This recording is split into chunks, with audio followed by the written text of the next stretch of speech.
Yo, what's up mga master? Mark Music here. Last time mga master, nagturo tayo about some movable shapes. Yung itong shape na to, yung E. Yan pala yung ating F. Yan pala binasi sa E. Yan. At yung ating chord na B, yan. Binasi din pala yan sa A. So meron pa yung mga movable shapes mga master. Pero bago ang lahat, magbibigay mo ako ng disclaimer. Hindi po ako professional na gitarista, nagtuturo lang po ako base sa alam ko, sa sarili kong research experience, nasa sa inyo na yan kung susundin nyo to o hindi. Yung mga tinuturo ko, let's go! Gamit ko palang gitara is Phoebus PG20, yan. Available to sa Jolly Music at Guitar Pusher. Master, may nagtanong sa atin ito kasi nagturo din tayo ng movable, ito yung triad na to na D na shape, yan. So may nagtanong kung yung C ba na shape at G, yan yung mga open chords, movable din ba? Yes master, movable yan mga master. Ito yun siya mga master. Yung ating C na chord, yan, movable din siya mga master. Hindi lang yung D yung movable, yung E, A, yan, hindi. Yung C natin at yung G natin, yan, ito is mga movable shapes din yan mga master. Sample, ito yung ating C major.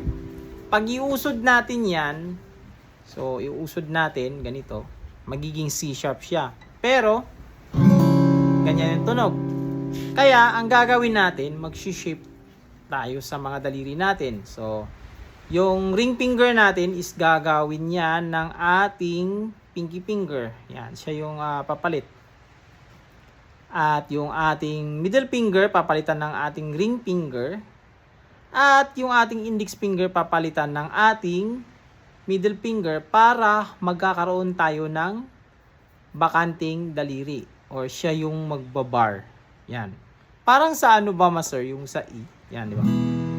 Pag F, yan. Kasi actually, yung F, doon lang yan diyan sa shape na ito, yung E shape, yan. Pag iusod lang kasi natin yung E, so ganun yung tunog niya. Kaya magshi-shift tayo ng daliri. Ganun ang ginawa natin sa F, yan, magshi-shift. So ganito nangyari yung F. So ganun din siya mga master. Kailangan nating makabakante yung isang daliri natin para meron tayong pang bar. Yan. Iba-bar lang natin dyan mga master kasi ang sa C chord talaga na ito, actually ang chord natin dito nag-start sa A string o ito yung root. So ito is dead string to. So pag iusod natin yung ating C, ganyan. Ganito na yung ating C. So ang tuunan lang natin ng pansin or yung doon tayo nakapokus sa pagdiin, yung G string at yung E string. Yun lang siya mga master, yan. Kasi yan yung ating papatunugin. So ulitin ko mga master, ito yung C, usod natin, shift ng daliri. So ito na yon, magsi-shift na yung mga daliri para magkabakante tayo, yan. At dito na tayo magba-bar chord, yan. Yan. Ito, focus lang sa dalawang string na to. Meron na tayong C sharp. At pag iusod pa natin yung shape na yan, meron na tayong D. Pakinggan nyo mga master. So, pareho lang sila. Ulit. D na C shape. At yung ating D na D shape. So, move na tayo. So, punta na tayo dito sa D sharp. So, ganun pa rin.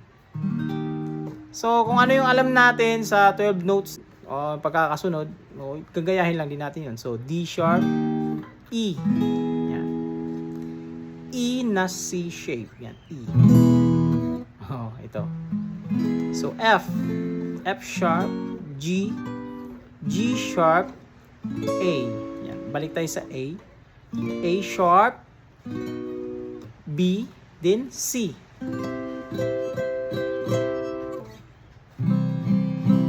Yun. At sa G naman natin, ganito yung ating G. Yan. At pag iusod natin yan sa G sharp, so sintonado, so magsi-shift ulit tayo ng mga daliri. So yung ating ring finger, papalitan siya ng ating pinky finger. Yan. Then, yung ating middle finger papalitan ng ating ring finger. Yan. Then, yung ating index finger papalitan ng middle finger. Then, makabakanti na tayo ng isa. Yan. At dito naman sa ating index finger mga master, yung focus na didiinan niya, yung tatlong string na to, ito. D string, G string, at yung B string. Yan. Hindi lahat ganito, iba-bar chord kasi useless din yan kahit iba-bar chord mo dito kasi meron na tayong middle finger at ring finger dyan. So, itong tatlong string lang na to yung kanyang prioritize. So, nandyan na yung ating G sharp. Pag iusod, magiging A. Yan. A major yan. So, meron tayong A sharp, B, C. C sharp, D, D sharp, E, F, F sharp, then balik na tayo sa G. Yan. Yun siya mga master. Kaya nga meron tinatawag na cage. Yan, para malaman nyo rin yung cage mga master. Yung cage na yan na tinatawag is, yan yung letra na 5 letra. Cage. Kumbaga pag basahin natin, meron tayong C, A, G, E, at D. Yan yung ibig sabihin ng cage. So pag sinabing cage ng A, spelling lang natin. So cage ng A. So hanapin natin sa unang-una na shape is C shape. So hanapin natin yung A sa ating C shape. So yung C, usod natin itong ring finger sa A. So ito yung A. So dito tayo magsi-C. Yan. So nakuha na natin yung A major na C shape. Then syempre pamilyar na pamilyar yung A na shape. Ito yung A shape. Yan. So hanapin natin yung G shape naman na A. Yun. So yung G natin ito. So usod natin. So usod natin dito 5th fret. So ito na yung ating G shape na A. Yan. Din yung E. So pamilyar na pamilyar yung E shape. Yan. E. Usod lang natin yung shape na to. Yan. F, F sharp, G, G sharp, A. Ito. Yan. Pamilyar yan. E shape na A. Medyo nakakalito lang master. Hirapan yung dila ko dyan mga master. Then lastly yung ating D shape. So D shape natin ito D. So usod natin D, D sharp, E, F, F sharp, G, G sharp, A. Ito yung ating A. Yan. So maglagay tayo ng bass dito. Yan.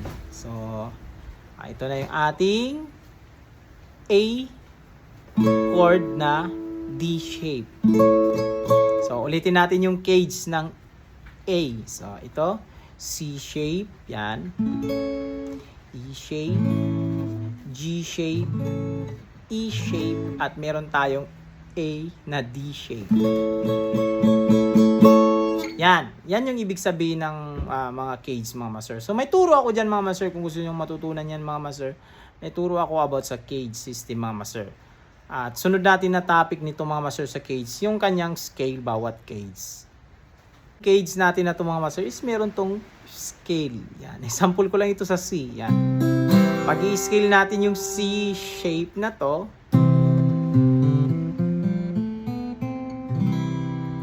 at pag kukunin natin yung ating G shape scale, yan.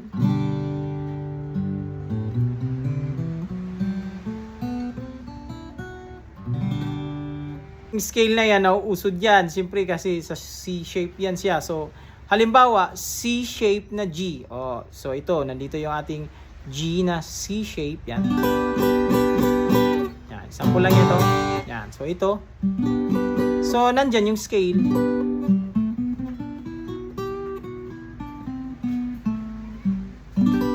Yan.